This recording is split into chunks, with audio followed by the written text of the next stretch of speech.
Il fallait bien que ça arrive à un moment. Ça y est, Shai Gilgeous-Alexander a enfin passé la barre des 50 points en NBA. Record en carrière la nuit dernière pour la superstar du Thunder, avec 54 points et une victoire d'OKC contre Utah, 123-114. Ouais, ben, on sait que les aspirants au titre de MVP chaque saison ont besoin de performances marquantes, que ce soit des paniers clutch contre des grosses équipes ou des cartons offensifs. Shai, il a jamais donné l'impression de courir après le titre de MVP depuis que c'est un joueur majeur, je trouve. Là, c'est pas qu'il court après, mais il commence peut-être à montrer un peu plus d'envie et à faire des cartons dans ce sens-là. Tu vois, je sais pas si tu vois ce que je veux dire, mais Oui, bah, je il- suis tout à fait d'accord. Je pense que bon, c'est son le cas. Il équipe est prend beaucoup première. plus de tirs. Il y a des Voilà. trucs. Son équipe est première. Alors c'est peut-être pas forcément juste parce qu'il a envie d'être MVP, c'est aussi parce qu'il veut assurer la première place, qu'il veut montrer que son équipe elle est légitime, elle est crédible pour le titre. En tout cas, bon bah le Thunder a quand même eu besoin de ça parce que c'était pas un match si facile que ça, alors que c'est contre une équipe qui est quand même plutôt médiocre, hein, le Jazz. Et bon, la dernière fois il avait dit, vous avez vu, j'ai pas besoin d'aller sur la ligne 40 fois pour marquer pour faire des cartons. Là, il y est quand même allé 18 fois si je dis pas de bêtises.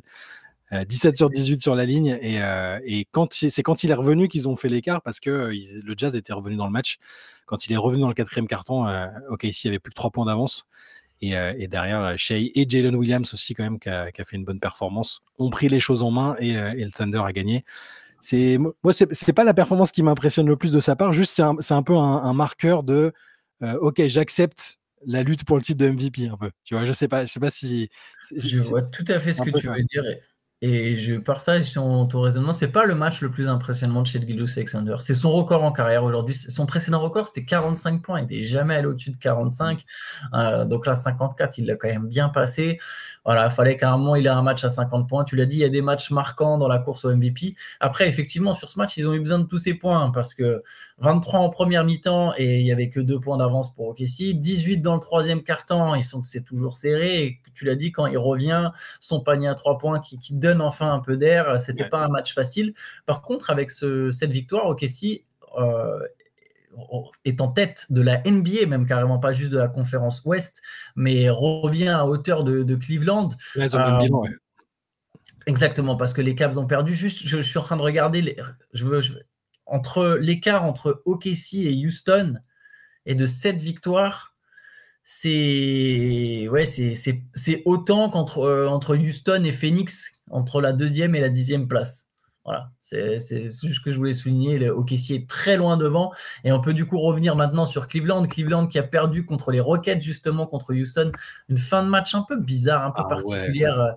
Ouais. Victoire de Houston 109-108, sauf qu'on a eu l'impression que les deux équipes ont eu le match en main à des moments différents. C'est-à-dire que Houston menait de 13 points dans le quatrième quart-temps, s'est fait rattraper. Cleveland a carrément pris 6 points d'avance même, je crois.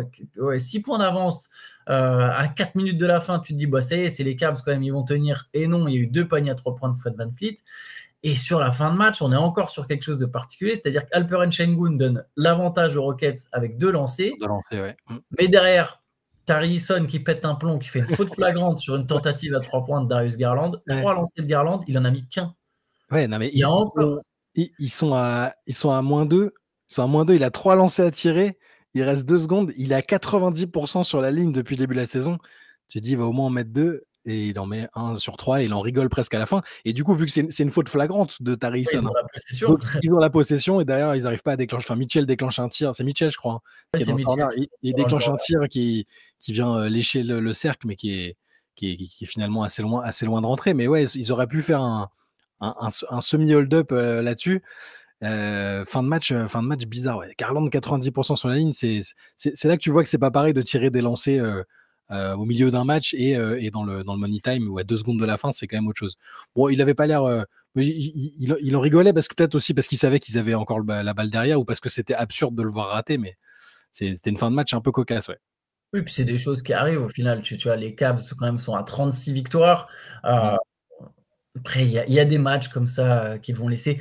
De toute façon, tu sais, on voit beaucoup passer. Cleveland est sur les traces d'une saison à 70 matchs, à 70 victoires. On se doute bien en fait que ça ne va pas nécessairement arriver et qu'une équipe comme celle de Cleveland, comme elle est construite, va finir par laisser des matchs, même peut-être même chose pour le Thunder, même si je ne serais pas surpris, par exemple, qu'OKC termine vraiment avec le meilleur bilan. Je crois que je l'avais déjà souligné à un moment. Je voyais plus le Thunder terminer avec le meilleur bilan. Là, voilà, dans le cas des Cavs, il y a un peu de fatigue, logique. Il y a Evan Mobley qui est absent. D'ailleurs, ils ont été dominés au rebond. Ils ont été dominés au rebond 53-45. Les Rockets sont une grosse équipe au rebond, de toute manière, de manière globale. Il y en a 16 pour Amen Thompson. 16 points, 16 rebonds pour Amen Thompson. Ouais, mais l'absence d'Evan Mobley, elle est importante quand même. Hein. Il est important dans cette équipe-là. Et on se méfie toujours du côté de Cleveland parce que je sais plus si c'était Cavs FR ou quelqu'un d'autre qui commentait sur la blessure de Mobley qui disait non, mais même si on nous dit qu'il revient bientôt, on connaît les petites blessures de 2 mois à Cleveland. Ouais. Ça peut très bien arriver. Donc, c'est bien s'ils sont prudents avec lui parce qu'il est extrêmement important. Et si ça implique de perdre quelques matchs ici et là, bon là, c'est un match qu'ils auraient pu gagner, encore une fois. Ils étaient quand même très bien dans le match, même avec ces absents-là. Et c'est aussi c'est une similitude qu'il y a avec OKC, parce qu'OKC, il manque du monde aussi. Hein. Hartenstein n'a pas joué, il a manqué les derniers matchs. C'est aussi un membre important de la rotation. Je parle même pas de l'absence de Chet Holmgren, évidemment, qui est absent quasiment depuis le début de la saison.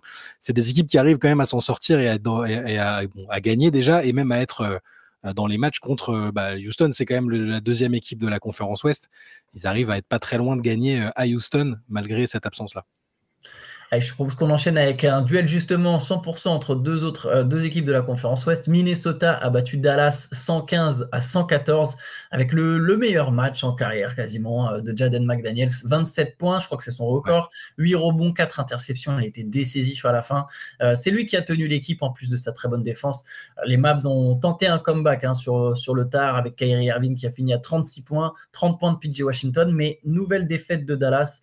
Et victoire des Timberwolves contre une équipe pas rivale, mais voilà, où il y a toujours un petit, dans l'idée, quand même, des petits duels engagés quand même entre les Timberwolves et les Mavs. Petite rivalité.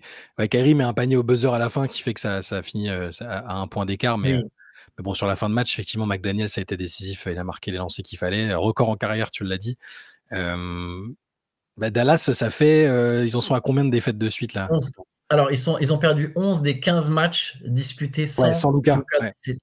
Donc, c'est terrible. La chute est terrible. Ils ont joué sans Klay Thompson qui n'était pas là ce soir.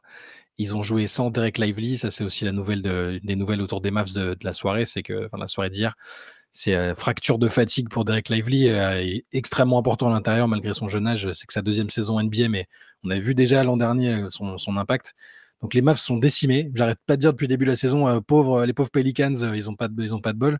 Les Mavs, quand même, au niveau des blessures, depuis le début de la saison, je sais que tu es plutôt partisan de dire que les blessures en rafale, c'est rarement du hasard ou de la malchance. Il y a quelque chose derrière. Pour moi, Pardon, vas-y, je te laisse finir ta phrase. Non, mais eux, pour le coup, ils ont quand même pas de bol. Enfin, là, les enchaînements de blessures, c'est des blessures diverses et variées en plus. Donc, j'ai quand même l'impression qu'ils sont un peu poissards, nos amis des Mavs. Non, regarde, pour moi, c'est pas de la poisse. Alors, je t'explique. Je t'explique mon point de vue et évidemment, je n'ai pas la réponse. Mais tu l'as dit, fracture de fatigue. C'est pas un choc, c'est une accumulation. Qu'est-ce qu'ils ont joué les Mavs l'an dernier? Les finales. Ils ont joué les finales. C'est une équipe qui a eu une très longue saison. Alors, les Celtics n'ont pas beaucoup de blessures, mais tu sens qu'il y a une grosse fatigue aussi du côté de Boston. On va y venir, qui a encore galéré cette nuit. Là, sur les Mavs, on est sur une équipe qui a joué plus d'une centaine de matchs, qui a du mal à récupérer et qui, là, en milieu de saison, ça cale d'ailleurs au même moment pour plusieurs équipes. Pour moi, c'est pas que de la poisse. Il y a forcément une part de malchance. Il y a toujours une part de hasard et de malchance. Le profil des joueurs aussi, un peu le profil de certains. Enfin, Derek Lively, c'est un joueur qui a fait qu'une saison de fac. Donc le rythme de la NBA est quand même soutenu. C'est un nombre de matchs auxquels ces joueurs-là sont pas habitués. Et déjà l'an dernier, il avait été blessé. Je te rappelle, il a dû jouer qu'une cinquantaine de matchs. Et il avait quand même été blessé aussi. Donc c'est peut-être un joueur qui est sujet pour l'instant, en tout cas en début de carrière, aux blessures. Mais on mesure pas assez le poids que font peser des rencontres aussi nombreuses. Enfin, tu passes d'une saison. Alors, tu as joué au lycée, tu as joué un peu à la fac. T'as un nombre de matchs, je ne saurais même pas dire combien, mais c'est pas 82 et c'est encore moins 100 si tu vas loin en playoff. Et Derek Lively a été sollicité beaucoup, comme d'autres joueurs. Donc c'est aussi ça qui est bien pour l'instant avec Victor Wembanyama. On touche du bois pour lui. C'était une des interrogations. C'était sur une saison à 80-82 matchs. Est-ce qu'il peut tenir sans gros pépins physiques avec son gabarit, tout ça? T'as raison, hein, le fait d'être allé loin pour Luka aussi notamment. On sait que c'est quand même la répétition des efforts qui joue. Oui, c'est pas anodin.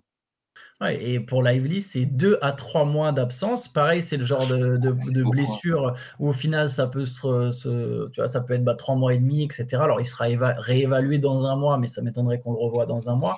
Et il y a des chances qu'on ne le voit pas du tout sur cette fin de saison régulière, en fait, ou qu'on le voit très peu juste à la fin de la saison régulière. Et je pense que c'est une blessure où on réalise même pas tout à fait l'impact que ça peut avoir. C'est un vrai très très bon joueur. Il est en train de passer un gros cap. Ça se ressent pas statistiquement dans le sens où ses stats sont à peine plus hautes que l'an dernier, mais en réalité dans le jeu, tu vois, notamment dans le playmaking, il y a vraiment un joueur qui se développe, qui a une capacité à créer sur des situations. On parlait, je sais plus, c'était hier ou avant-hier, des situations où tu es en 4 contre 3 parce que l'équipe adverse fait prise à 2 sur ton meneur, ce qui est quelque chose de tout à fait plausible quand dans ton équipe il y a Luka Doncic ou Kyrie Irving. Voilà, si tu te trouves tête de raquette parce que voilà, il y a eu pick and roll, ton meneur il lâche la balle, t'es tête de raquette, t'es face au panier, vous êtes dans une situation de supériorité numérique, il faut un pivot qui soit capable de faire la passe. C'était le gros problème des Blazers pendant des années, parce que Jusuf Nurkic il avait fait des progrès, mais c'était compliqué quand les équipes se resserraient sur Lillard. Et lui là, Lively, il y avait vraiment quelque chose qui se développait, en plus d'un petit flotteur, etc. Et là, son absence, je pense, va faire mal. Et mine de rien, Dallas, quand on regarde le classement des Mavericks, ils sont passés 9e à 23-21. Ils sont beaucoup plus proches de sortir du top 10 que de se rapprocher du top 4, par exemple. Ouais, et puis à l'intérieur, ils commencent à être un peu décimés.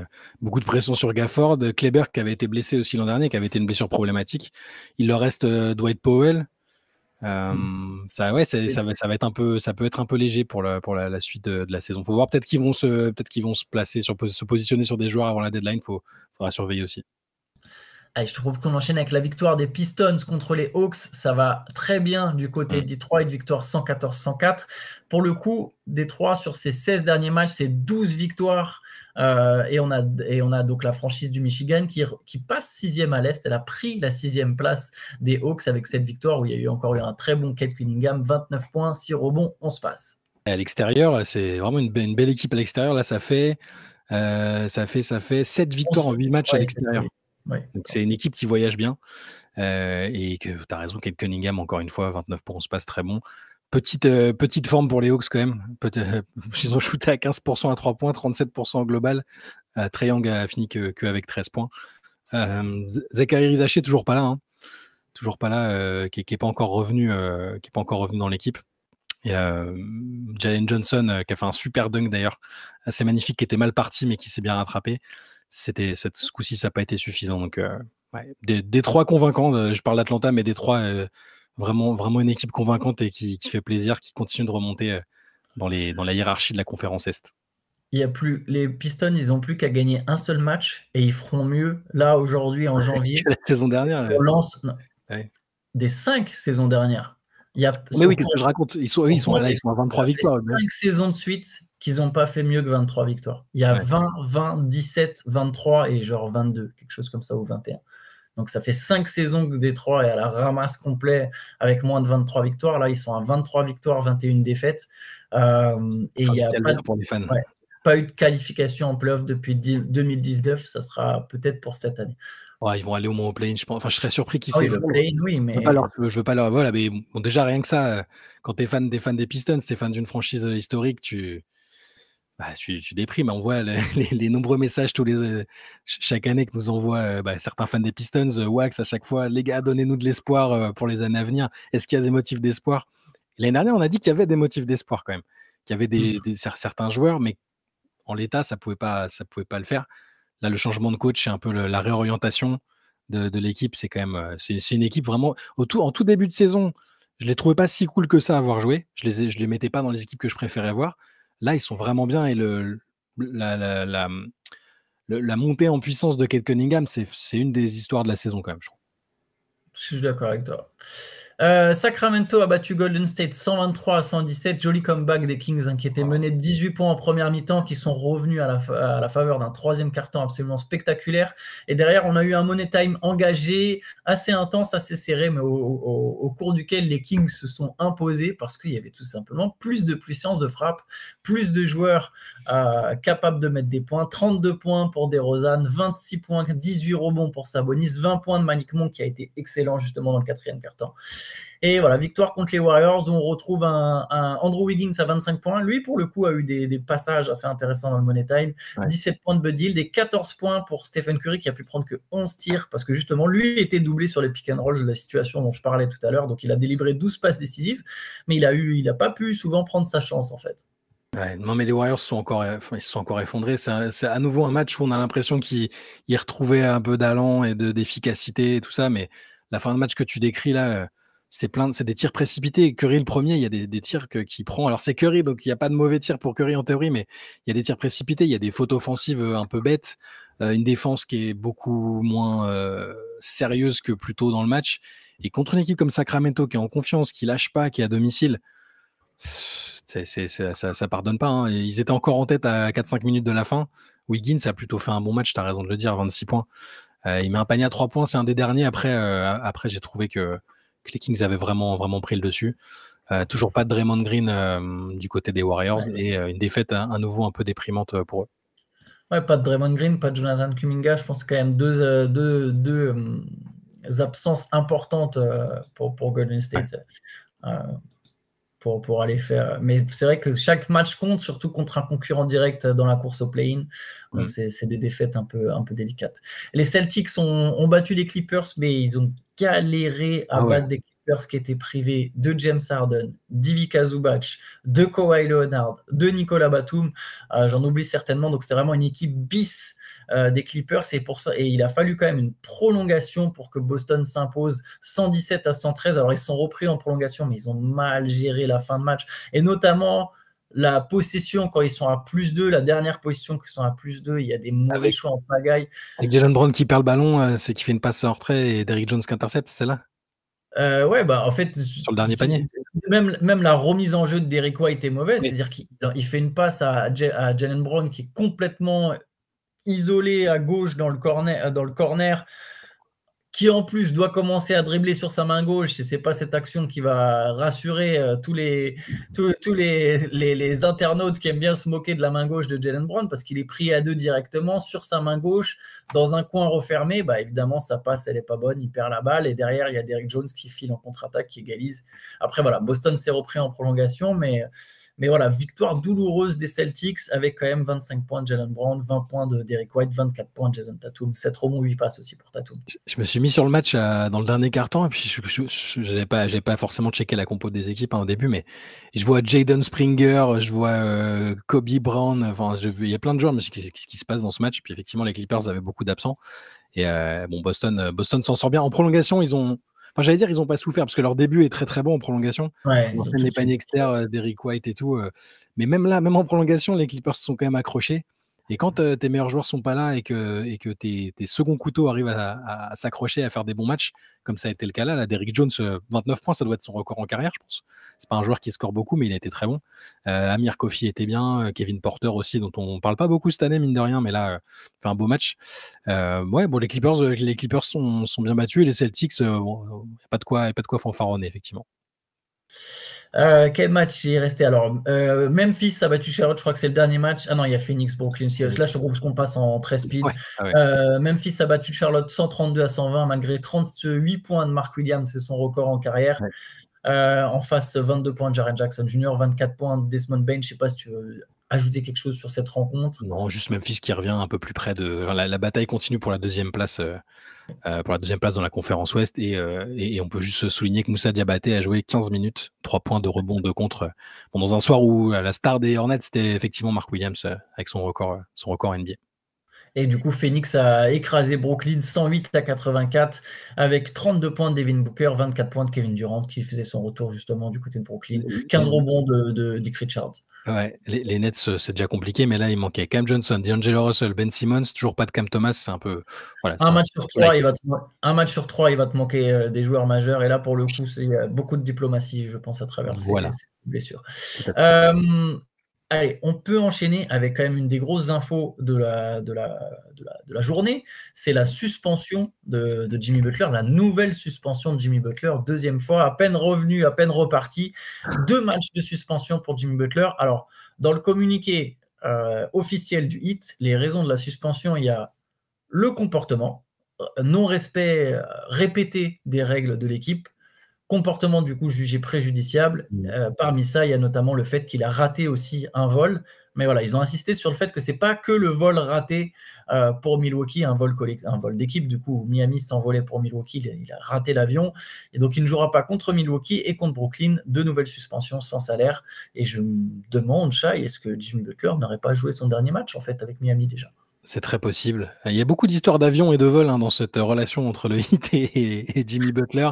Il prend ses avions privés, il rate le vol. Je sais pas, là on ne sait pas si il a volontairement raté le vol parce qu'il n'avait pas l'intention de jouer avec cette équipe-là. Est-ce qu'il voulait les rejoindre via un avion privé par la suite? Est-ce qu'il espère être tradé avant et que du coup ça ne servait à rien pour lui d'être en transit à Milwaukee et puis après à Brooklyn du coup je pense. Enfin ils affrontent les Nets. Il y a eu, comme par hasard, ça vient dans la foulée du petit trade des Suns avec leur tour de draft, c'est ça? Ils ont acquis trois tours de draft, peut-être pour faciliter un futur transfert de Jimmy Butler. Bon, je pense qu'il y a là pour le coup, il n'y a pas de hasard et c'est possible qu'on ait vu le dernier match de Jimmy Butler, même si je miserais pas sur un Pat Riley plus flexible après ça. J'ai toujours l'impression que le bras de fer. Je mise pas sur Pat Riley perdant. En tout cas, il le laissera pas partir s'il a l'impression qu'il se fait encore imposer des trucs ou si l'autre il le respecte pas. J'ai toujours ça dans l'idée parce que c'est Pat Riley quoi. Mais oui, Après, ça devient moche quand même. Hein. C'est de plus en plus moche. C'est revenu à peu près à la normale parce que il avait rejoué et que le Heat s'en sortait correctement. Mais ouais, ça redevient moche. Puis en lisant ton article ce matin, que vous pouvez retrouver sur Basket Session, j'avais pas tilté le coup des, des couleurs de cheveux, des teintures aux couleurs des différentes équipes auxquelles il a été lié dans les rumeurs. chaussures aussi, Théo nous signalait hier qu'il a joué avec des chaussures orange son dernier match. Il était à 13 points de moyenne, Jimmy Butler, sur les 3 matchs qu'il a joué depuis son retour de suspension. On sait qu'il n'est pas content de son rôle en attaque. Il ne montre pas le meilleur Jimmy Butler. Il y avait aussi une stat que j'ai trouvé assez folle sur ESPN. Il a raté 25% des matchs depuis sa signature au Heat en 2019. Donc voilà, il y a un match sur 4 qui n'est pas joué par Jimmy Butler. Tu as raison sur Pat Riley, mais il y a un homme au-dessus de Pat Riley quand même. Il y a une personne qui est au-dessus de Pat Riley, c'est Mickey Harrison. Et depuis que Jimmy Butler a rencontré Mickey Harrison, le Heat aurait quand même accéléré le processus avec des discussions avancées. Donc voilà, peut-être qu'il y a quand même un Mickey Harrison qui veut se débarrasser de Jimmy Butler. Il y a toujours ce truc autour de Bradley Beal, c'est que tu sais que si c'est pour un transfert à Phoenix, il faut que Bradley Beal soit impliqué dans ce trade. Bradley Beal n'a pas l'intention de retirer sa clause. Et hier, on parlait de la rumeur Milwaukee. Ça a tout de suite été tempéré par Chris Haynes qui vient nous déclarer que peut-être via Damian Lillard, on va savoir c'est l'ami de Lillard. Non, mais en tout cas, les Bucks apparemment ne seraient pas intéressés par Beal. Et c'est vrai que nous, avec Théo, on ne comprenait pas du tout pourquoi Milwaukee se positionnerait sur Beal.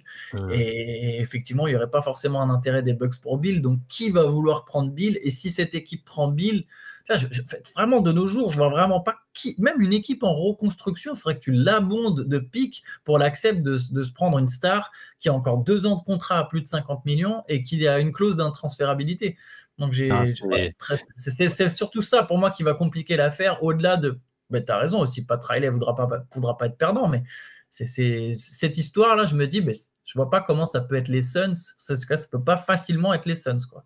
Non, mais le péché originel, c'est le contrat de Bradley Beal. De toute façon, il savait que c'est un atout énorme pour lui individuellement et il espérait sans doute que ça se passe mieux à Phoenix et il y avait des raisons d'espérer que ça se passe un peu mieux quand même. Mais oui, je suis d'accord. Je sais pas quelle équipe aurait vraiment l'intérêt de faire ce deal-là. Enfin, ouais, et c'est même pas un manque de respect envers Beal, c'est un super scoreur et peut-être que dans un autre contexte, il s'épanouirait. Mais est-ce que ça servirait vraiment à l'équipe qui le récupérerait? Les Bucks n'ont pas l'air d'avoir besoin de Bradley Beal. Bon, on verra ce qu'il en est. Cette saga, comme à chaque fois, les sagas ces dernières années, c'est un peu. Moi, j'aime pas quand ça se termine mal entre des équipes et des joueurs qui se sont aimés comme ça, comme avec Butler. il y avait un côté emblématique, un côté. Enfin, il a quand même dit je veux finir là, je partirai pas ailleurs sans avoir gagné un titre. Bon, on sait que c'est des paroles, mais bon, j'aurais aimé que ça se finisse autrement, si ça doit se finir là tout de suite. Allez, je te propose qu'on termine ce CQFR avec évidemment les Paris Games. Ce soir, il y a le premier match à Paris entre les Spurs et les Pacers. On était hier à l'entraînement. Je te propose qu'on partage quelques impressions, notamment sur Victor Wembanyama, parce qu'on a eu la chance de pouvoir assister à 35 minutes d'entraînement où ça courait un peu, où ça jouait en 55, Ouais. donc c'était plus intéressant que d'autres parties d'entraînement, que d'autres moments d'entraînement auxquels on a parfois accès. Victor, il n'était pas extraordinaire sur le terrain, et là c'est vraiment parce que j'essaie d'être poli et d'être gentil, et peut-être un peu ce qu'on en a pensé même aussi en conférence de presse, le visage dégagé par Victor Wembanyama. Bah, il est fatigué. Bon, on l'a dit tout de suite on en a parlé l'autre jour, à la descente de l'avion, ils doivent déjà être à Nanterre sur le terrain d'entraînement et répondre à des questions de médias. Il est fatigué, même si c'est leur job, le décalage horaire et tout ça. Et là, bon, là, son programme, il est bon, infernal, le terme est peut-être un peu, voilà, mais c'est quand même très, très rythmé et je peux comprendre qu'il soit fatigué, que ce soit difficile de réentendre les mêmes questions 18 fois. Est-ce que tu es content d'être là à Paris? Qu'est-ce que tu attends le plus? Pour les autres, à la limite, il y a un côté fun parce qu'il y en a plein qui découvrent la France, qui découvrent ce contexte des Global Games. Pour Victor, et c'est pas terminé, hein, parce que bon, hier, ils étaient au Parc des Princes, je crois. Et il a Ils fait sont le allés JT de TF1 au et JT de après, TF1, ouais. après Parc des Princes, ça s'arrête pas en fait. Il est non-stop depuis Voilà. qu'il est arrivé. Alors que tu es en plein milieu d'une saison régulière, que tu essayes de gagner des matchs, voilà, c'est pas pour l'excuser, mais effectivement, pendant l'entraînement, on l'a vu rater des passes, des trucs un peu simples, se manger des paniers sur la truffe qui se mangent sans doute pas dans un contexte plus normal. Et même le visage et l'attitude générale, tu sens qu'il a un peu. C'est déjà quelqu'un qui, de base, quand même, protégeait vachement l'accès à sa parole. À l'époque, déjà en France, il aimait bien avoir un côté frais, spontané. C'est typiquement, je pense, le genre de circuit médiatique qu'il aime pas, mais qu'il se sent quand même obligé de faire parce que l'événement a été fait autour de lui et pour lui. Donc bon, c'est des impressions d'entraînement. On espère qu'il va planter 2 fois 45 points sur les matchs et que le public français soit content. Voilà. Il peut être galvanisé par le public. On verra ce qui se passe de toute façon sur cette première manche. Il y en aura un autre samedi. Si jamais il en rate un, il y aura sans doute une grosse envie de vengeance le samedi à voir. Qu'est-ce que je voulais ajouter là-dessus? Évidemment, en marge des Paris Games, il y a aussi un peu toutes les discussions autour des matchs NBA à Paris, de la création d'une ligue européenne. On sait qu'Adam Silver est en ce moment évidemment en France, il va s'exprimer tout à l'heure, on sera à la conférence de presse, donc on vous tiendra informé directement sur Basket Session de ce qui se dit, mais il y aura peut-être des annonces, notamment sur la création de cette ligue dont tout le monde commence à parler, dont lui-même s'est exprimé sur le sujet, il serait en discussion avec des on ne sait pas si c'est des clubs ou des dirigeants européens. Là, il arrive à Paris, il est sur le fief de David Kahn, qui est un ancien dirigeant NBA, qui est très intéressé par le projet NBA en Europe. On sait que Tony Parker est très intéressé par le projet NBA en Europe. Paris qui a justement perdu encore hier en Euroleague. Le Panathinaikos, le Real, enfin bref, il y aura peut-être des annonces ou en tout cas des discussions encore sur la création de cette ligue NBA en Europe. Ouais, c'est à peu près certain. Là, il a déjà commencé sur une table ronde. Il a déjà commencé à évoquer le sujet sur le fait notamment c'est pas certain qu'il y aurait des matchs un ou des matchs à Paris la saison prochaine, mais qu'il envisageait peut-être à l'avenir carrément des tournées en Europe, à défaut pour l'instant de parler d'une franchise même délocalisée en Europe, parce que c'est aussi une des idées. Tu as les joueurs qui ont été interrogés à ce sujet hier, ils sont pas tous chauds quand même, parce qu'il y en a quand même déjà pas. Ça, c'est une idée passée, en fait. J'ai l'impression que c'est vraiment pas pour faire offense aux journalistes qui ont posé ces questions-là, mais ouais. Je pense que c'est plus le thème, en fait. On n'est plus, tu vois, c'était un rêve de David Stern parce que Stern, il est dans les années 90, il anticipe une évolution, tu vois, des moyens de transport. Aujourd'hui, on voit bien qu'on est plutôt sur une marche arrière sur l'avion, Ouais. tu vois. Là, si t'arrives un mec qui dit, là, on va faire New York, Pékin en 1h30, tu vois, on est plutôt dans le truc de réduire la Tu as raison, parce qu'à l'époque, il y a eu quelques années où il y avait le projet Hyperloop avec les tubes de train pour faire Los Angeles-Paris en je sais plus combien, enfin, des trucs qui incitaient peut-être à penser à ça, mais là, tu as raison, c'est pas dans ce sens-là. Mais par contre, il a évoqué des trucs plus pour l'Europe, donc il y a forcément ce projet de la NBA qui arrive en Europe, mais il y a aussi peut-être simplement, dans un premier temps, des tournées où il y aurait plusieurs équipes qui partiraient en même temps sur la même période, peut-être un mois entier où elles jouent en Europe ou au Moyen-Orient pour des matchs officiels. C'est aussi une possibilité, tu vois, qu'il n'y ait pas qu'une seule équipe. En fait, si tu as ta Ligue européenne, toutes Mm. les passerelles sont possibles. Tu vois, tout d'un coup, c'est ouais, en plein milieu de la saison, tu vas jouer dans la ville où il y a aussi le Panathinaikos qui est dans ta ligue, où il y a Londres qui est dans ta ligue. On sait que voilà, parmi les grosses villes qui intéressent la NBA, c'est les gros marchés en fait. C'est les marchés européens où le basket, il y a de la passion pour le basket. Alors bon, j'ai cité Londres juste avant, ça colle pas, mais Londres est un gros marché. La NBA a un bureau à Londres, son bureau en Europe, il est à Londres. Il y a la salle, la O2 Arena, donc Londres, Paris qui serait absolument au cœur du projet et sans doute le Paris Basketball. Les autres grandes villes européennes, donc Berlin, et ça ne veut pas forcément dire l'Alba Berlin, Madrid. Je pense que les ambiances grecques, serbes et turques intéressent beaucoup la NBA. Et tu as cité le Moyen-Orient, il ne faut pas l'oublier, la section NBA, elle s'appelle Europe et Moyen-Orient.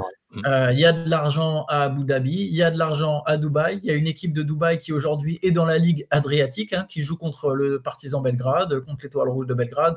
Une équipe de Dubaï qui pourrait être inclue à cette ligue. L'idée, c'est d'avoir des gros marchés où tu peux implanter des franchises et créer une ligue. Je pense que c'est ça l'idée. On verra si Adam Silver nous en dit un peu plus. Et à partir du moment où tu as une ligue en Europe, et voilà, là, tu peux créer des passerelles, tu peux faire un pont à mi-saison où va savoir, tu as des duels entre le Real Madrid et les Boston Celtics, tu vois, les fameux débats, tu vois, là, tu les marketises, en fait. Ouais. Donc, à suivre.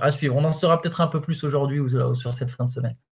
Ouais, juste pour finir sur les trucs d'hier, je disais que Victor était fatigué. Tous les autres, par contre, ils ont l'air de s'éclater, que ce soit du côté des Pacers ou des Spurs.